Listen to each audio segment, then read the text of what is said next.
La plupart des hommes perdent les femmes parce qu'ils font trop d'efforts. Ils écrivent trop vite, ils expliquent trop, ils se préoccupent trop, tôt. C'est pourquoi cette vidéo ne traite pas de comment être charmant, mais de comment être calme. Les hommes qui maîtrisent l'indifférence ne poursuivent pas.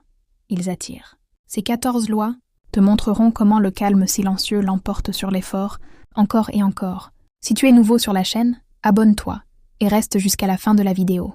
Et au passage, mets un j'aime, partage et profite du contenu.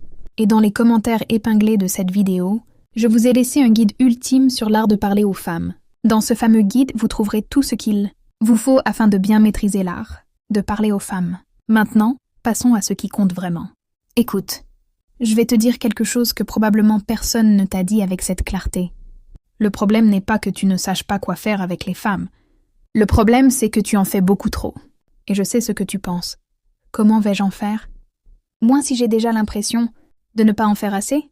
Exactement, c'est là qu'est le piège. On t'a vendu l'idée que tu dois faire plus d'efforts, être plus attentionné, plus expressif, plus disponible. Mais la vérité qui dérange, la voici. Chaque fois que tu en fais plus que nécessaire, tu perds un peu de pouvoir. Laisse-moi te le présenter ainsi. As-tu déjà connu ce type qui est toujours libre? Celui qui répond aux messages en 2 secondes? Celui qui annule ses projets si elle l'appelle? Celui qui est toujours disponible? Et tu sais ce qui lui arrive exactement? Il reste à attendre. Pendant ce temps, l'autre type. Celui qui est dans ses affaires, celui qui met parfois du temps à répondre, celui qui a une vie qui ne tourne autour de personne, c'est à lui qu'elle ne peut s'empêcher de penser. Ce n'est pas de la magie, c'est de la psychologie de base. Le cerveau humain est programmé pour poursuivre ce qu'il ne peut pas avoir facilement.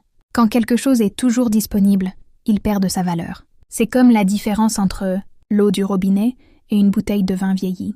L'un, tu l'as quand tu veux. L'autre, tu dois le mériter. Machiavel a compris cela